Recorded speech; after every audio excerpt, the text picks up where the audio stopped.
Se você acha que para ter água na sua casa você só precisa tirar a água da barragem, botar na tubulação e deixar na sua casa, você está redondamente enganado. E eu vou explicar isso. Bom dia, boa tarde ou boa noite. Sejam bem-vindos a mais um vídeo do canal.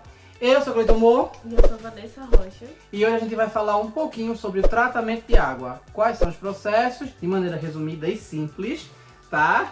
E quais são algumas das dificuldades. Então, vamos começar. Bem, primeiramente, como eu falei, não é simplesmente para você ter água em casa que você vai pegar de uma barragem, né? No caso, a empresa de saneamento vai pegar de uma barragem, através da tubulação e jogar para sua casa. Não. Passa por uma coisa chamada ETA, Estação de Tratamento de Água, tá certo? Então, basicamente, existe um manancial, ou seja, de onde a gente vai tirar a água, que pode ser um rio, um riacho, um lago, uma lagoa, um poço, ou uma barragem. Na maioria das vezes é uma barragem ou poço. E aí a gente tira disso, é bombeado até a estação de tratamento de água, ETA, né? É bombeado até lá, que pode ter duas elevatórias, uma só, depende da distância. E dali ela passa por processos químicos para poder fazer todo o tratamento e daí então ser distribuída. E tá até chegar na casa da gente, né? Às vezes passa por alguns reservatórios para poder pegar nível e distribuir. Agora, mais calmamente, eu vou explicar isso um pouco mais detalhado. E antes que alguém venha reclamar ou falar qualquer coisa a respeito, eu não estou falando simplesmente porque eu dei uma lida rápida ou coisa do tipo, não. Exatamente. Eu trabalho e estudo água desde 2012, mais ou menos, tá? Já faz bastante tempo. Não é uma coisa que eu estou falando porque eu dei uma olhada ali, não.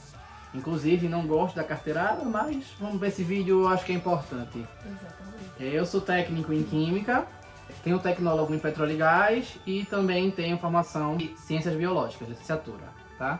Então, é uma coisa que, inclusive, água fez parte do meu TCC da segunda graduação, tá? Então, assim, é um negócio que tá na minha vida há bastante tempo e de forma íntima, vamos dizer assim. Então, só para me apresentar de fato, né, formalmente, mas como é que se dá esse processo? Primeiro, como eu falei, água captada e quando ela chega na ETA, ela vai passar por várias etapas.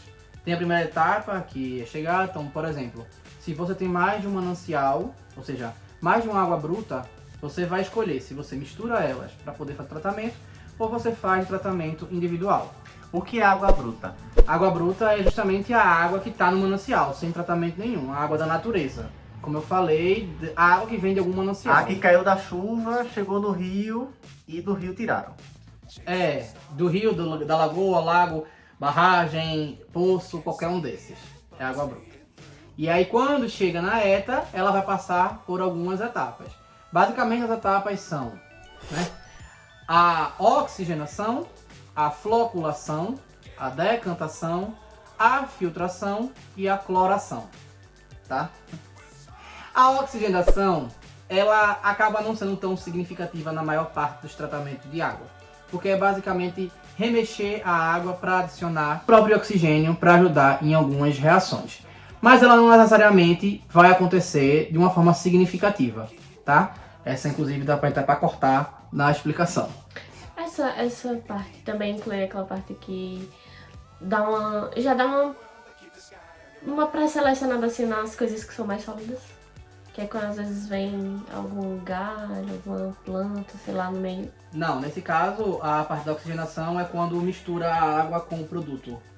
Quando chega, por exemplo, chegou na ETA, aí você tem o remexer para poder a água, por exemplo, no caso daqui, né? Chegou 3 mananciais, caiu junto, remexeu, ali tá misturando, homogeneizando as águas, enquanto adiciona o próprio oxigênio do ar, entendeu? Para poder ajudar em processos de oxirredução. E aí nesse caso pode ter a adição do cloro ou não, né? Então se a gente tem o cloro sendo adicionado ali, a gente tem mais um para poder fazer esse processo. E qual vai ser a importância desse processo? A importância desse processo é justamente oxigenar, fazer processos de oxirredução, ou seja, ajudar a precipitar alguns materiais, ajudar a degradar matéria orgânica, ou seja, destruir alguns micro-organismos, basicamente. E aí, esse é o primeiro processo, seria uma preparada, como tu perguntasse, uma preparada para poder fazer o tratamento de fato. E como eu falei, pode ter ou não pode ter, porque pré-cloração é uma coisa que acontece de um jeito ou de outro. A parte da oxigenação na mistura rápida, aí é outra coisa. E aí a etapa seguinte é quando a gente adiciona nosso produto, o surfactante, tá? Esse produto é justamente para poder fazer uma espuma com toda a sujeira que tem na água. E como é que esse produto funciona? Ele funciona parecido com shampoo, eu sempre dou essa referência aqui quando eu vou dar aula sobre isso. Então, é basicamente pensar como shampoo. Você botou shampoo a primeira vez na cabeça, mexeu ali, vai sair uma espuma bem grossa. Por quê? Porque aquele composto ali do shampoo, ele encapsulou a sujeira. Então, toda a cápsula que ele fechou, a maior parte delas, vai estar preenchida, vai estar densa, pesada. E aí ele vai formar uma grande espuma que quando sai da cabeça, se é muito sujo, faz aquele pão no chão, né?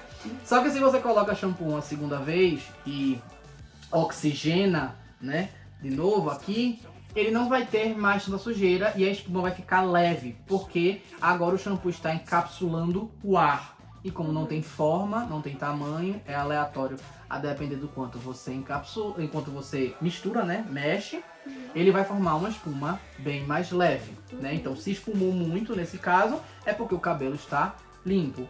E aí esse produto na água... Isso faz muito sentido agora na hora de tomar banho. Exatamente. A última aula que eu dei, teve uma aluna que fez assim, meu Deus, eu vou divulgar isso pra todo mundo. E olha, ela era de graduação, E aí é basicamente isso que acontece também. A gente coloca um produto que ele vai formar essa espuma e vai tentar encapsular a sujeira da água. E aí nessa parte que eu falei da oxigenação, que é a mistura rápida, quando você coloca esse produto e ele mexe, ela está fazendo com que o produto entre em contato com a sujeira da água. E aí o que a gente pode entender como sujeira? A gente pode entender muitas coisas, né? De micro-organismos, a matéria orgânica degradada, de cátions e ânions, né?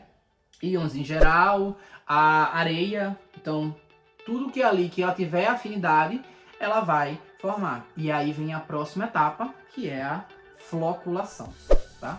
A floculação vai passar pelos floculadores. Que é o quê? É basicamente um caminho que tem aberturas intercaladas, que tem de vários tipos diferentes, como Alabama, enfim, tem vários. O que acontece? A água vai passar de um jeito que ela vai fazer ou isso, na maioria das vezes, ou isso. E para que ela vai fazer essa movimentação para passar de uma etapa para outra? Que seria como se fossem várias caixas coladas uma na outra, tá? Não é assim, obviamente, mas para ficar mais fácil de entender, é basicamente isso. Quando a água faz esse processo de tipo, tem uma abertura aqui, ela vai passar por aqui, a abertura aqui embaixo, ela faz assim, e vai fazendo isso, ela faz com que a água perca um pouco da velocidade, faça com que esse produto que a gente adicionou entre em contato com mais sujeira, forme uma espuma, que é o processo de floculação, como eu falei, e ele flote. Flotar é boiar. Então, fez uma espuma, ficou leve, subiu. Fez uma espuma, ficou pesada, decantou, desceu, né? Então, flotou, floculou. É basicamente essa a diferença básica, apesar que floculação é usada normalmente para o processo inteiro. E aí vai se fazendo isso porque a água vai passando por baixo enquanto a sujeira vai boiando ou afundando nesse processo. Então, quando ela passa aqui, a sujeira vai ficando para trás com essa espuma que funciona quase como um shampoo. E a água vai passando até terminar o processo e ir para a próxima etapa. A próxima etapa é a decantação, que é justamente para aqueles flocos menores que não tiveram força, vamos dizer assim, não tiveram leveza suficiente para boiar, nem força suficiente para afundar antes, foram arrastados, eles afundem nessa etapa. Por isso são grandes piscinas, ao qual a água entra, preenche toda a piscina e aí passa para a próxima etapa. Nesse caminho que a água está fazendo, esses flocos eles vão afundar. E por isso que é chamado decantador, porque é para decantar a água. Vai pro fundo, né? Decantador. E aí também tem vários tipos diferentes, mas na maioria das vezes a água entra, ela desce e sobe. Quando ela sobe é que ela vai percorrendo justamente para poder usar a gravidade a favor dessa separação, né? Porque a água vai subir com mais facilidade e o que é mais pesado já vai ter mais dificuldade de subir, então afunda. Do outro lado da piscina, no caso do decantador, na parte de cima a água é captada mais limpa possível e ali ela vai para a última etapa, que é a filtração. Na filtração ela tem que cair de uma maneira sutil, vamos dizer assim, para que ele funcione como uma peneira. A água vai passar e os flocos que tiverem ainda muito pequenininhos, eles vão ser retidos ali por esse filtro, também micro-organismos muitas vezes, e a água pega lá embaixo. Eu acho muito interessante essa parte da filtração, porque tem várias camadas, né, ali dentro do filtro. E aí simula a água vai basicamente como se fosse o solo, né? Quando a chuva vai passando. Já infiltrando, dá uma simula. filtrada. Que é justamente na água. por isso que a água, Água de mineral que a gente compra ou que tem, elas vêm justamente desses lençóis freáticos, né? Água que mina, no caso, que ela volta, ela mina. Porque ela de fato é Mas a aí água também que já tem- foi filtrada pela terra nesse Mas processo aí, bem tem, lento. mas aí tem outros parâmetros também, porque normalmente a água de poço é boa, não significa que toda a água de poço é boa, porque muitas vezes há contaminação debaixo do solo, porque estourou um esgoto e contaminou o bolsão todinho de água, ou alguém foi fazer um poço e perfurou o cristalino, então não é também batida assim de certeza. Já vi muito vídeo na internet falando, consuma de tal jeito, não é garantia, tá? Assim, E hoje em dia tem tanta contaminação de solo, assim, por agrotóxicos, Até lixo. por metais pesados. Até o lixo. próprio lixeiro, E o próprio aterro sanitário não tá tão bem.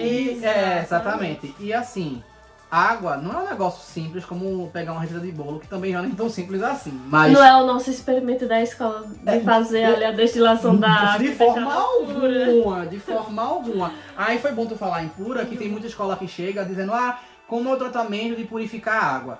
Tratar e purificar São coisas são bem diferentes. O que eu tô explicando é tratamento de água, é tratar.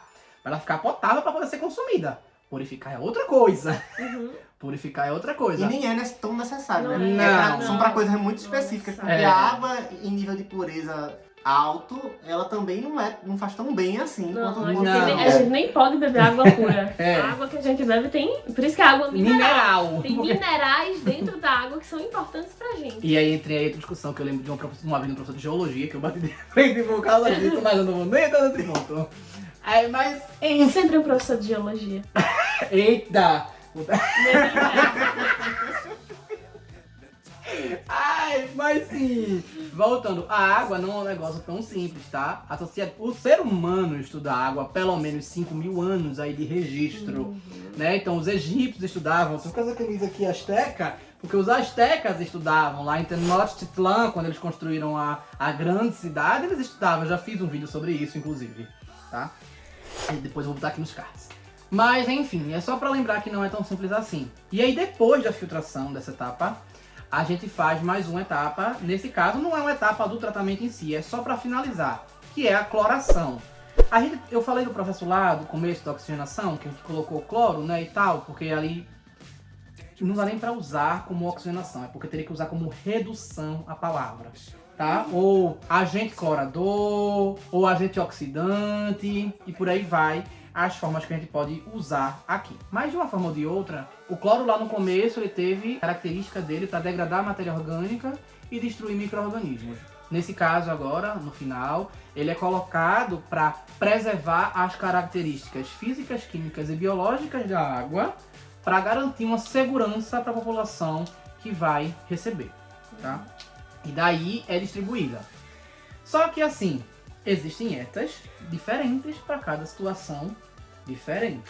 Verdade. E é muito legal, assim, a gente entender a diferença entre elas, porque eu já vi etas, né, pessoalmente, e tem aquela ilustraçãozinha, muitas vezes do livro didático, que a gente pega do Google também, que é aquele padrãozinho de eta, como se todas as etas fossem iguais. E funcionasse daquele lindo, jeito. ah. E aí eu lembro bem de, tipo, ter visto uma eta meio fora, assim, do padrão, assim, do livro, e eu fiquei, oi? É assim, tá certo isso. É porque existem alguns tipos de eta. Existe a eta normalmente representada nos livros didáticos, né? Elas são etas convencionais, que tem todas as etapas, como eu descrevi, separadamente, e você visualiza. Essa eta normalmente ela é preparada para receber uma quantidade muito grande de água, ou grande para aquela realidade. Né? Então cidades maiores têm etas assim. Cidades menores, ou regiões menores, porque uma eta não necessariamente vai abastecer uma cidade inteira, ela pode abastecer uma região. Ou outras cidades também, dependendo, né? Sim. Então, assim, Existe muito caso. Que é Ela o teve- caso daqui, né? Exato. É abastece mais de uma cidade. Várias, na verdade. É, também. Muitas. Mas enfim. E existem etas que são para localidades muito pequenas que às vezes nem são cidades. Né? São lugares ali muito pequenos e aí por causa disso não compensaria colocar uma eta convencional. E existem etas que a gente chama de etas compactas. Que são etas que normalmente elas são divididas em a parte de cima, que é a parte ascendente, né? A primeira parte é a parte ascendente, e a parte descendente, que a gente chama de filtro de polimento.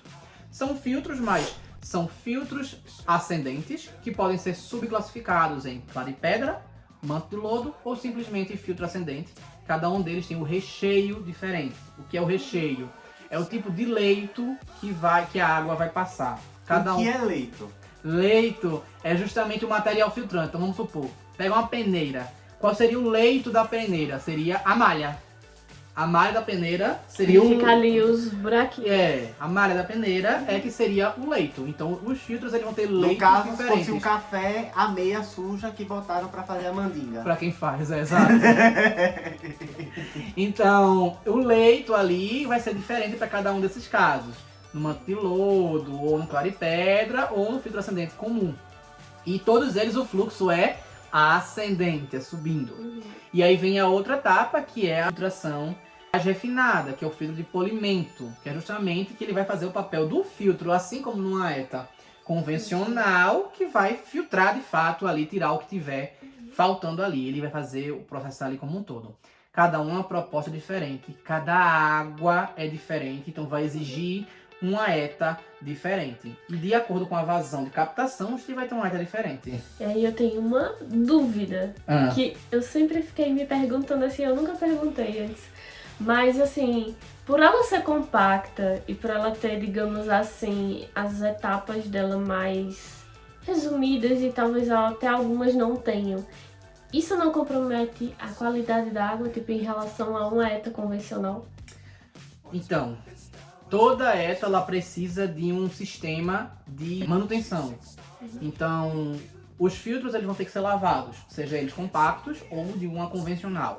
Os decantadores vão ter que ser arriados e lavados, seja não compacta ou, claro, que dependendo da frequência, do tipo de água, da quantidade de resíduos, varia muita coisa, como vocês já estão podendo Não, perceber mas aí aí. a minha questão Mas não no é tratamento nem em si, no em final... relação à limpeza, é na ausência sim. de alguma etapa ou na redução dela. Então, mas eu vou chegar lá. Então, tipo, essa parte, ela acontece na convencional e ela acontece na compacta mesmo. Uhum. A diferença é a quantidade de vezes.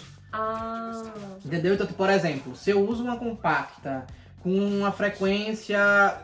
As etas, elas normalmente funcionam 24 horas por dia. Não é batelada que chega, recebe um pouco, para, trata e distribui. É o tempo todo a chegando gente e começa saindo. amanhã 8 horas da manhã. Não, é o tempo todo, entrando e saindo água.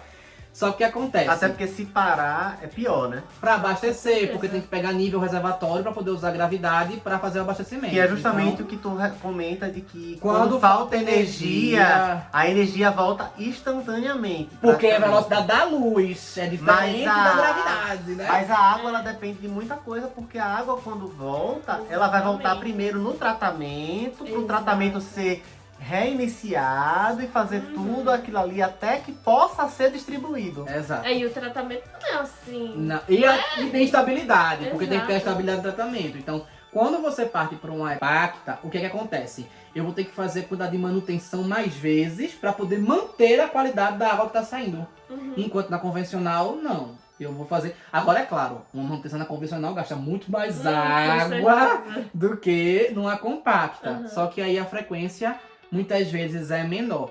E sim, existe um comprometimento da qualidade, mas não significa que a gente não consiga bater os padrões. Os parâmetros. Só que o que, é que tem que acontecer? O que tem que acontecer é uma fiscalização, Uhum. obviamente, né? Um controle do que está acontecendo, uma regulação da vazão que chega e que sai, como está funcionando a ETA, do jeito que a água está entrando e saindo ali, e principalmente o tipo da água que eu estou recebendo. Porque assim como uma refinaria de petróleo, ela é feita pensando no tipo de petróleo que ela vai receber, uma ETA ela tem por obrigação ser feita pensando no tipo de água que ela vai receber. Mais uma vez falando, não existe tipo essa água igual a essa, tá? Uhum. Existe parecida, existe enfim, mas igual então cada uma vai agir de forma diferente. E por causa disso, precisa-se ter esse tipo de acompanhamento. Então, se eu vou tratar uma água X numa ETA X, eu sei que ali está funcionando porque eu fiz os testes antes para fazer funcionar. Mas se tiver qualquer alteração, talvez ali eu não consiga. Como muitas vezes acontece, a ETA não sofre reforma por muito tempo e acaba que a população aumenta e vai fazer como? Se aumentar a vazão, a ETA não trata. Então tem essa questão. A limitação de fato é maior. Sim. Então, nesse caso, se mudar de água para H2O, mudou muita coisa. Porque a H2O é só A o H2O elemento é água outra água. composto. Composto? É. Tá, composto. Esqueci. Enfim, inclusive, falando agora um pouco sobre o controle de qualidade, né? Você pode falar um pouco da sua experiência no laboratório? Bom, então, Clayton falou aí, né, que já tá há anos, décadas, na verdade. Já tem mais de uma década. Já tem mais. Que trabalhar com tratamento de água. Eu tenho uma experiência um pouco menor, um pouco mais sucinta, mas eu passei 1 ano e meio trabalhando dentro do laboratório que fazia essa parte de controle de qualidade da água que era entregue à população. Então a gente recebia as amostras de água, né? O laboratório recebe, né? Até hoje. Não estão mais lá, mas de alguém fazendo isso. É verdade. Então recebe-se diariamente essas amostras de água, assim, tanto da própria ETA que está ali, também de outros lugares ali da região, né? Como o Clayton falou, uma ETA não necessariamente só atende a cidade em que ela está, mas atende vários outros lugares, e é o que acontece aqui na região em que a gente está. Então a gente recebia essas amostras de vários lugares aqui da região para ver se essa água ela estava chegando à população com essa qualidade. Aí tinha vários testes que a gente fazia no laboratório, né, principalmente ali para fazer bacteriologia, para ver se tinha ali alguma bactéria, principalmente a E. coli. Isso. Que é a querida que indica se tem cocô. Contaminação de esgoto, exato. Se tem cocô na água, basicamente, em outras palavras. Enfim, além da bacteriologia, a gente via cor, turbidez. O cloro era verificado, cloro também, na hora, né? Porque existe um exatamente. limite. Para cada um dos parâmetros, a legislação exige um dado diferente, um limite, né? Tem um limite para ser alcançado. E um mínimo, né, também. Só algumas que acontece. coisas. Alguns não podem ter, Isso. ou tem um mínimo que precisa... Um mínimo de tolerância. de tolerância. E aí o que acontece? Existem também os pesos para cada uma dessas análises, né? Cada uma das análises, como a Vanessa falou, a mais importante delas é a parte bacteriológica. Que é feito diariamente. Exatamente. E a gente não responde só pela ETA que o laboratório está, né? Exatamente. A gente não responde só pelas cidades que a ETA que o laboratório está abastece, não. A gente responde por várias. Né? Existem várias unidades que são vinculadas a um laboratório só. Não é um laboratório por unidade, se fosse assim. Mas não é o caso, né? Existem vários. Até existem casos em que uma ETA vai ter um laboratório só para ela. Mas aí por são conta da ETAs quantidade de água são que ETAs chega. colossais. São grandes centros, né? E grandes centros botam com força nisso, né? Porque nem Caruaru tem duas ETAs, mas um laboratório só. Então, assim, nem isso. É realmente um negócio já muito grande. E aí a gente tem que fazer esses dados. Quando dá algum problema, a gente tem que reportar, tentar resolver o problema, informar, enfim. Informar os órgãos, porque a empresa de saneamento ela também tem que prestar contas, né? E presta conta para outros órgãos. Os órgãos vão acompanhando, né? Vigilância Sanitária, CPRH, a ANA, vários, a gente tem que reportar ali, tem que estar no parâmetro, porque senão paga multa. E aí eu lhe pergunto, você acha mesmo que qualquer unidadezinha aí que vai funcionar vai ter esse controle se privatizar? Ou, por exemplo, existem unidades, como a gente falou aqui, no caso da cidade da gente, a ETA ela abastece vários lugares. Então, a gente pode assumir aí que, por exemplo, ela pague o funcionamento. Mas você acha que toda cidade ela consegue pagar? Você acha que tem uma ETA pequenininha no meio do nada para abastecer um povoado pequeno que não tem nem 3 mil habitantes? Se paga?